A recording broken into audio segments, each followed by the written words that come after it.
Falando sério com o ministro Onyx Lorenzoni, ministro-chefe da Secretaria-Geral da Presidência. Ministro, bom dia. Como vai o senhor? Bom dia, Datena. Bom dia a toda a equipe, né, que está trabalhando nesse programa.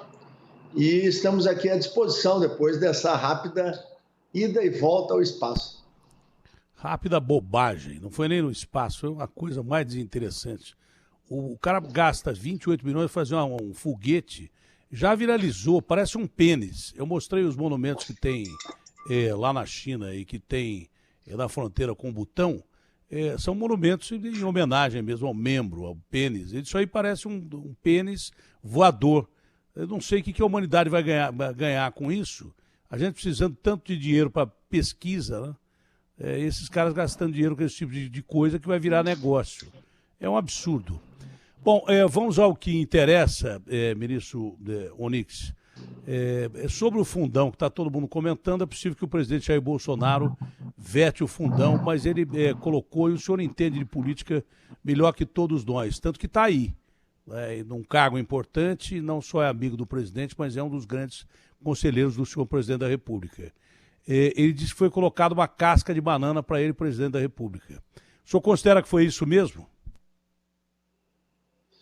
Olha, Datena, a gente tem que tentar entender, né? E eu sempre tive uma posição contrária, e o presidente também, ao financiamento público, né? Financiamento público de campanhas eleitorais. Eu acho que num país como o nosso, ele não se sustenta porque ele acaba retirando recursos de coisas muito mais importantes do que o processo eleitoral. Eu preferiria, né, e sempre defendi isso, que houvesse financiamento privado com regras muito rígidas, como um agente do Ministério Público Federal, um técnico do TCU, localizado dentro da plataforma de cada um dos partidos brasileiros, o dinheiro só entra pela plataforma do partido, só vai direcionado para o parlamentar. Nos estados, nas campanhas majoritárias e proporcionais, o Ministério Público Estadual com os auditores do Tribunal de Contas Estaduais fazem a checagem, tanto tem dois níveis de compliance, de acompanhamento, e eu sinceramente acho que isso resolveria todo o problema e nós não precisaríamos tirar dinheiro da saúde, da educação para fazer campanha política. Essa é a minha opinião, eu sempre professei isso publicamente, o presidente também. Por outro lado, nós temos cada vez mais no Brasil, né, essa dificuldade de que a nossa Constituição tem um perfil parlamentarista e o esquema resolvido, o sistema melhor, escolhido para comandar o país no executivo é presidencialista. Então a gente vive nesses dois mundos, nem completamente em um, nem completamente no outro. E, por fim, então, essa situação ela está apenas na lei de diretrizes orçamentárias, ou seja, elas são as grandes balizas sobre as quais os grandes direcionamentos onde vai ser feito o orçamento.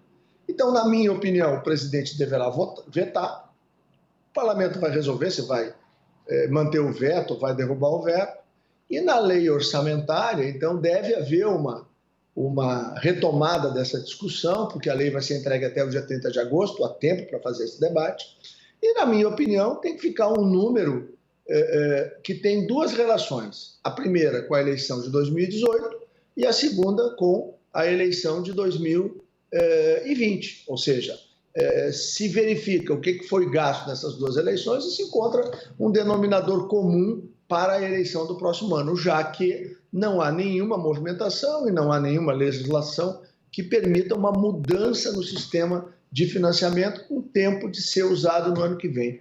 E aí eu acho que, vencida a eleição do ano que vem, eu acho que o governo deve propor a retomada da discussão, né, para o financiamento, voltar ao financiamento privado com altos graus de controle, como existe em muitos países do mundo, para já as eleições municipais de 2024. Mas isso hoje é uma opinião pessoal minha, é uma tese que eu vou defender. É minha também. Mas sinceramente eu acho que é o que vai poder acontecer, ou seja, o veto do presidente, aí o parlamento vai usar o seu direito de concordar ou discordar, e cada um paga a conta apertando o botão, né? E depois, no orçamento para o ano que vem, se faz a discussão de um valor que seja equilibrado em relação ao que já foi despendido em 2018 e o que foi despendido no ano passado. Mas depois tem que mudar, eu acho que não pode continuar nisso. Na verdade, eu concordo com tudo que o senhor falou. Na verdade, os caras estão brincando com fogo. E o presidente vai devolver isso para o Congresso, e só que aí o cara vai ter que falar o nome dele e votar sim ou não. E aí todo mundo vai ver quem é quem. É aí que a bucha vai ficar grande. Botaram mesmo uma casca de banana, o presidente vai vetar. Isso é uma coisa clara que ele vai vetar. Porque a revolta popular foi enorme. A revolta popular foi enorme. E eu não acredito que esses manés que vão participar de eleição vão lá falar o nome deles. Olha, eu sou a favor do fundão, não de 6, mas de 4 bi. Não vão botar um valor alto por um detalhe, porque eles vão participar de eleições. E não colou. Eles tentaram colar 6 bi, não colou. O povão está revoltado. No meio de uma pandemia, veio numa hora imprópria. E é mais um problema para o presidente da República. Só que ele vai tirar de letra, eu acho, pelo que eu entendi. Veta, manda para os caras, e aí o cara não é voto secreto, o cara tem que falar, eu voto a favor de 4 bi. Ferrou-se. Vai ser julgado na urna. Então, quem vai fazer o controle desse fundo eleitoral vai ser o povão. Concordo plenamente com o senhor, com a aplicação de verba. O empresário, grandes empresas e tal, tem condição de escolher o que ele acha melhor para o país. Ele é empresário, ele paga impostos, ele pode financiar campanhas. Não é? Agora, tem que ter regras rígidas. Financiou uma campanha, não pode financiar as duas. Isso é importante, tem que ser extremamente auditado. Cada um escolhe um lado e não pode escolher todos os lados para levar vantagem. Isso, e o cara tem que financiar por ideologia e achar que é o bem do país, e não em benefício próprio, para depois ir lá cobrar. Eu financiei a sua campanha, você tem que fazer isso para mim. Não. Tinha que ser uma coisa bem clara. Então eu acho que não há tempo para você mudar mesmo o processo eleitoral, mas os caras vão ter que votar um por um, dizer o nome, e aí eles vão ser cobrados nas urnas, ou o partido que eles representam. Você não tem a dúvida. E aí, o povo é quem vai decidir quanto é que tem de fundo eleitoral. Ministro, sabe o que eu acho mesmo? Produto bom, ele vende sozinho. Eu acho que negócio de marketing é para vender produto ruim. Eu não teria marqueteiro e faria campanha com isso aqui, ó. Celular. Porque aí o cara vê quem é o sujeito mesmo. Não adianta o cara ficar gastando bilhões com campanha eleitoral, se no fundo... aliás, por isso que a gente elegeu já muita gente ruim, ou alguns deviam estar na cadeia e estão aí disputando eleição, e daí por diante, entendeu? Esse é o grande detalhe. Lamentavelmente, a gente faz um produto ruim parecer bom à sociedade. Pois não, ministro, o senhor quer falar? Datena, o próprio presidente Bolsonaro foi fruto exatamente disso, né? Ou seja, fez a campanha sem recursos, usando as redes sociais prioritariamente, né?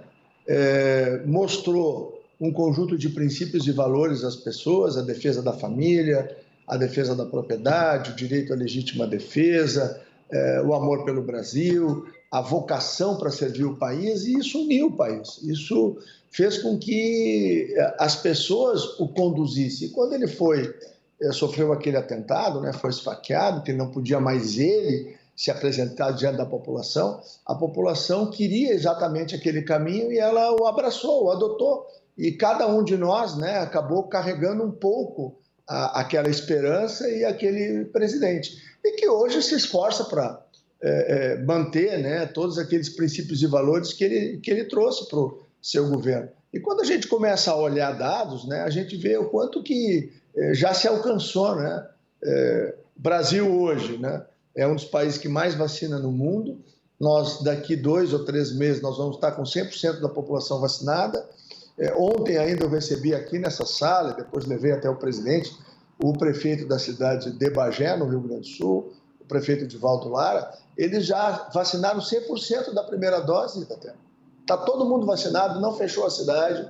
A cidade, em vez de perder empregos, recebeu 50 ou 60 novos investimentos. Ou seja, existem vários e vários exemplos no Brasil de que, bom, nós temos que continuar, a vida tem que ser retomada. Nós temos que voltar para o nosso dia a dia. Isso era um posicionamento que o presidente tinha desde março do ano passado. Acertamos, erramos, como todo qualquer ser humano. Mas o resultado que o Brasil tem hoje, comparativamente com outros países, é espetacular.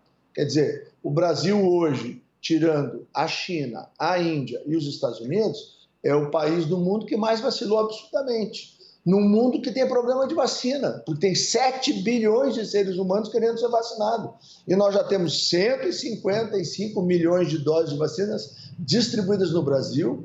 Nós temos hoje 124 milhões de brasileiros vacinados e nós já estamos, na maioria das cidades brasileiras, na faixa dos 30 anos. Lá, Porto Alegre, eu vi hoje pela manhã, está com 33. Tem várias cidades no Brasil na faixa dos 35 anos. Então, muito brevemente... São Paulo também. Nós estamos vacinando... São Paulo, 33 hoje.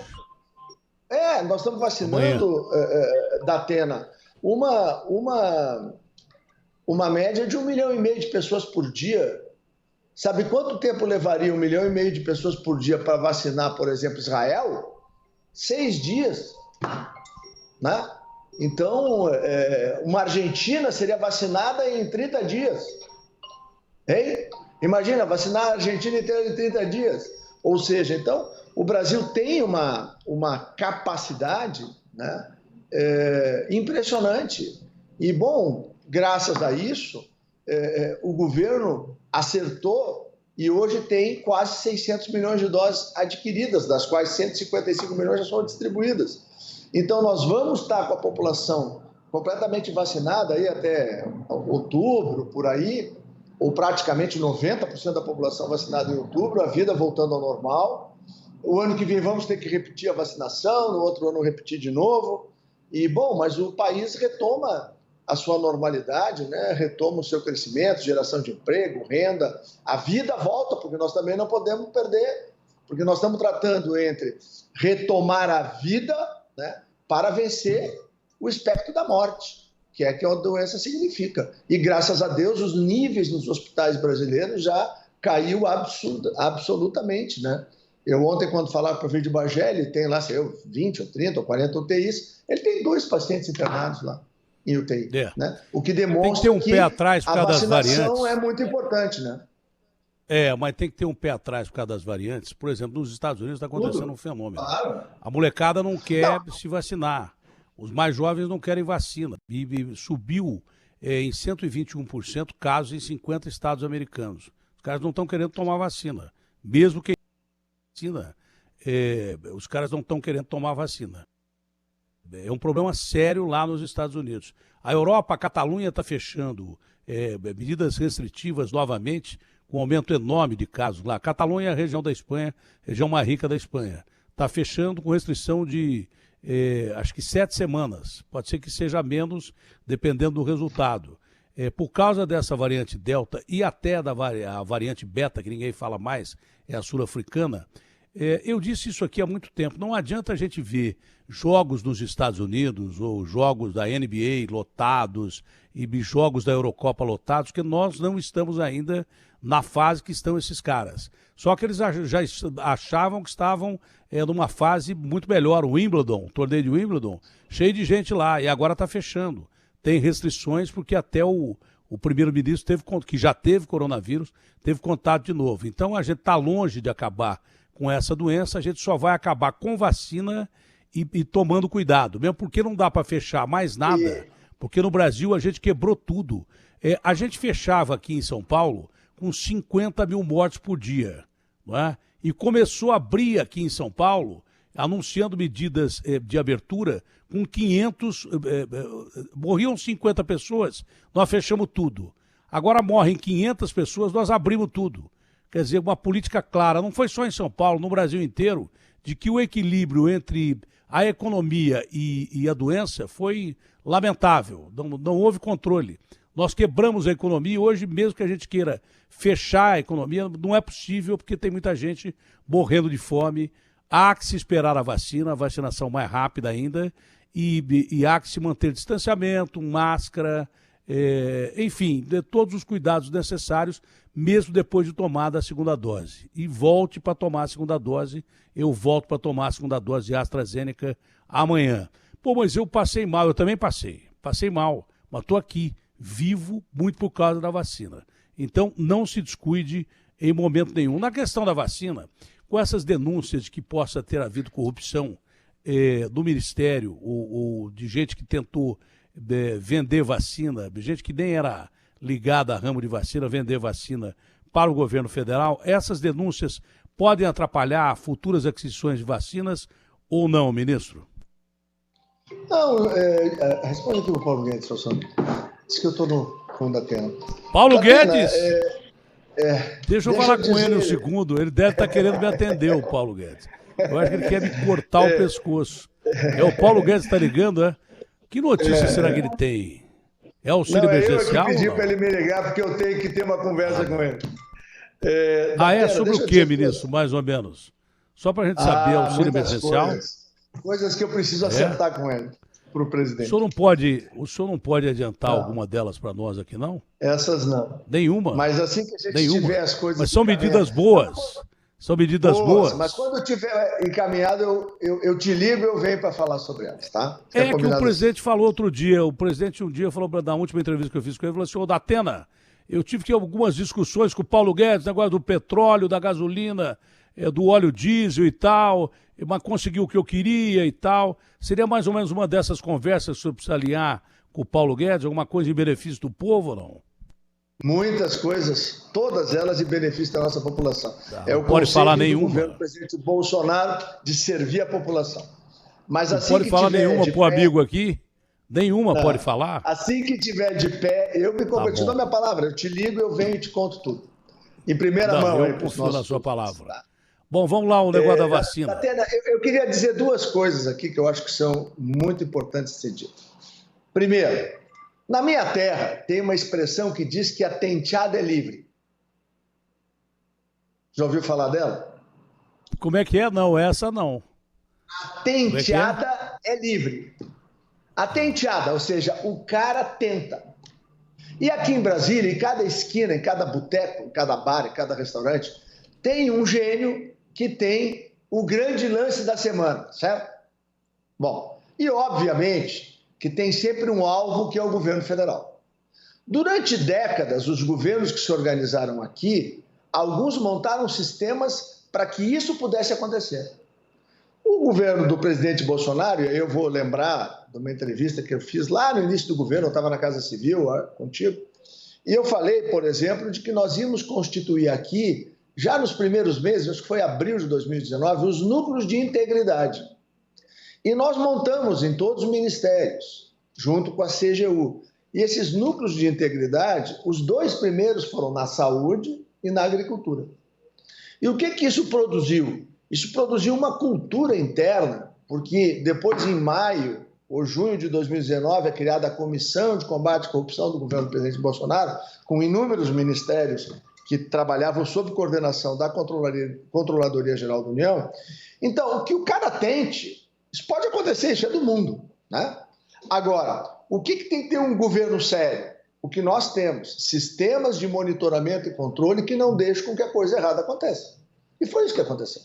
Então, hoje, essa turma que está lá na CPI, eles ficam inventando uma conversa em cima da outra, ficam trocando a conversa, como se as pessoas não existiu prevaricação.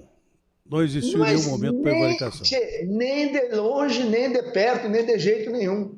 Ou seja, os sistemas de controle, então, que se chama modernamente de compliance, ou de acompanhamento do governo do presidente Bolsonaro, funcionaram, então não tem nada de errado.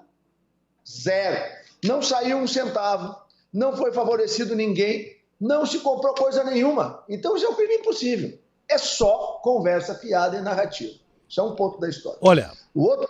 nós temos pouco tempo para falar, porque a assessoria me pediu para ser até às 11. Então vou fazer perguntas curtas, o senhor pode terminar, se o senhor puder responder também, porque eu não quero passar pela sua assessoria, que eu respeito muito. Eu sei disso. Eu só quero dizer que, quanto à pandemia...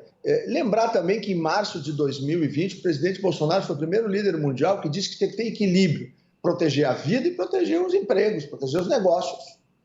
Ou seja, eu acabei de dar um exemplo de um prefeito do meu estado, lá da cidade de Bagé, na fronteira com o Uruguai, bem no sul do Brasil, que o sujeito não fechou a cidade em nenhum momento, que o prefeito vacinou todo mundo e que teve a menor perda de empresas lá. Ao contrário, empresas de outros lugares do estado estão se deslocando para lá porque o prefeito foi equilibrado na condução. Esse é o problema. Nós vamos ter que viver com essa doença. Então, quando eu digo que o combate ao tratamento inicial ele é um crime de lesa pátria, é por quê? Porque mesmo as pessoas vacinadas, nós estamos vendo, o governo fez um outro esforço no sentido de poder desenvolver tecnologia própria de vacina. Nós, em dezembro, já vamos ter a primeira vacina 100% brasileira. Para quê? Para ter laboratório no Brasil capaz de produzir as variantes que vão surgir. Hoje tem a alfa e a beta, depois vai ter a delta, vai ter não sei o quê, a infinito, vai ter outras variantes que vão surgir porque é da característica do vírus. Então, nós temos que ter vacina, nós temos que ter capacidade de produzir vacina específica e nós vamos ter que ter capacidade de desenvolver substâncias que possam tratar da doença. E hoje já tem 17 substâncias que podem tratar a doença em vários estágios. Nós não temos que brigar com as substâncias. Nós temos que oferecer ao médico para que ele salve vidas. Ponto. Parar de politizar tratamento da vida humana. É esse que foi, na minha modesta opinião, o grande erro que foi produzido no Brasil. Se politizou o tratamento do início da doença. Nós não podemos descurar todos aqueles que receberam algum grau de atenção que não fosse paracetamol ou dipirona e mandar para casa, todos que receberam algum medicamento se beneficiaram, em maior ou menor grau. E isso Você está falando da cloroquina? Não, estou falando, eu não vou falar da cloroquina, eu vou falar da ivermectina, vou falar do zinco, vou falar da vitamina E, vou falar dos corticoides, vou falar dos antibióticos, vou falar da proxalutamida. Ou seja, tem uma gama de medicamentos, né, que podem, em vários espaços, dependendo da reação individual de cada paciente, elas trazem resultado. E a gente não tem que brigar com isso, nem por causa disso. A gente tem que oferecer para o médico experimentar. Às vezes a droga A funciona em mim, mas não funciona em ti. Às vezes a droga C funciona em ti, mas não funciona em mim. Os organismos respondem de maneira diferente. O problema é que a Anvisa, que é uma agência reguladora, a Anvisa não aprova nada disso. Esse é o problema. Esse é o problema sério. Se é a Anvisa, que é órgão regulador, mas é que são duas coisas diferentes. São duas coisas diferentes que tem que ser entendido, que é um grau de complexidade. Uma coisa é o uso de bula do medicamento. Quando tu está atacado por uma situação como nós estamos, de uma doença que é desconhecida no mundo todo, todas as drogas que algum pesquisador ou algum profissional de saúde entende que ela pode trazer um benefício e ela passa a ser experimentada, é a famosa experimentação científica. Hoje, pega a cardiologia. Eu recebi um número que 60% ou 70% dos medicamentos usados em cardiologia, que é uma patologia séria, eles não têm aqueles testes A, B, A. Ou seja, eles são fruto do quê? Entendi. Da experimentação e da confiança que o médico tem ou não no medicamento. Quantas vezes tu vai no médico, ele te dá um medicamento para um determinado doença, às vezes por alguma razão tu troca de médico e o médico troca porque esse pode funcionar, mas eu prefiro usar este. Quantas vezes tu já viu isso na tua vida? Eu vi dezenas de vezes na minha vida. Então, o que nós precisamos inclusive agora. Não discutir com o óbvio. Eu já entendi. Qual é o óbvio? Quanto mais rápido o diagnóstico da Atena e quanto mais rápido iniciar o tratamento, maior a chance do paciente. E para mim o que importa é isso, é salvar a vida. Olha, eu estou preocupado realmente com a sua assessoria, que são jornalistas como eu tenho ética com eles, infelizmente o tempo está acabando, então duas perguntas numa só, né? A primeira, o voto impresso, o Bolsonaro, que foi eleito pelo voto eletrônico, acredita que tem que ter o voto impresso também, né? Ele reagiu muito mal, dizendo que não ia ter eleição se não tivesse voto impresso. Depois ele reagiu de uma forma diferente, dizendo que pode não participar de eleição se não tiver voto impresso. Qual a posição do presidente? O que o senhor aconselha o presidente em relação a isso? E a expectativa do aumento do Bolsa Família? Infelizmente, são as únicas perguntas que eu posso colocar no espaço de tempo que eu tenho para não furar com a sua assessoria, que foi sempre muito educada e muito competente em relação a mim. Eu não posso fazer diferente. Então, são duas perguntas numa só. Tá. Meu querido amigo da Atena, primeiro, Bolsa Família, ao que eu sei, está pronto, né? Estão fazendo aí só um ajuste fino para, muito provavelmente, enviar para o Congresso Nacional agora, no início de agosto, quando reabrir os trabalhos. Tá? Então, é isso. Né? E o valor, eu acho que é aquele que o presidente deseja, né? Estão fazendo lá as contas para chegar ao valor aí, pelo que eu sei, em torno de R$ 300, ó, em torno disso que ele já declarou várias vezes que é o que ele deseja fazer. Né? Bom, segundo, em relação a voto impresso, eu acho que nós temos que ter clareza do seguinte: o voto, ele é expresso pelo cidadão, ele precisa ser materializado, ele precisa ter concretude. Por essa razão que nós defendemos que não é apenas um impulso na máquina. O impulso na máquina não é visível. O impulso na máquina é pressuposto. Então, a ideia é materializar com a impressão e a colocação do voto dentro de uma urna. A outro lado da história é a apuração.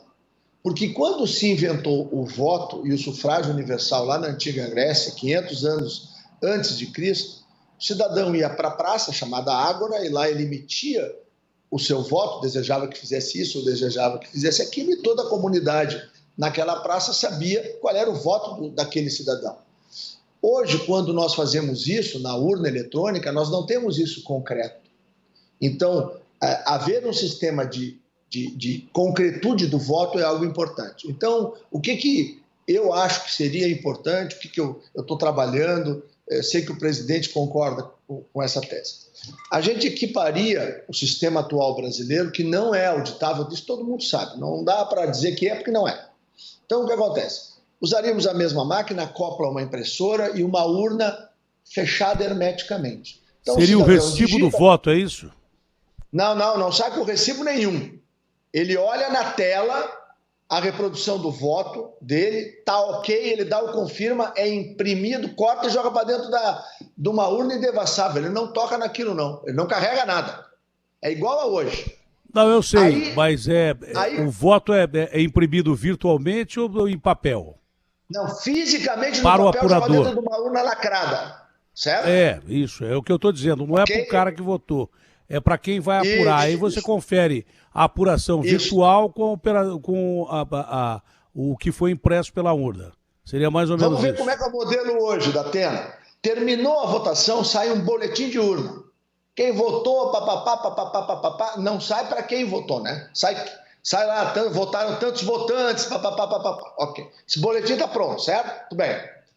Aí o que ocorre? Aí no mesmo local, com a fiscalização dos representantes da sociedade ou de partidos, as mesmas pessoas abrem a urna, fazem a contagem manual dos votos. Não sabe quem votou. Sabe que votou e estão identificados, mas não sabe qual é o voto da Atena, do Onix ou da Josete que está aqui. Aí nós temos o boletim de urna emitido digitalmente e vamos ter fisicamente o boletim de apuração no local. Não tem mais pendrive para levar a votação. Tu tem pendrive, que é tirado da máquina, e tu tens o boletim, que é distribuído a todas as pessoas que estão ali. Portanto, tu tem um sistema, a partir desse momento, 100% auditável.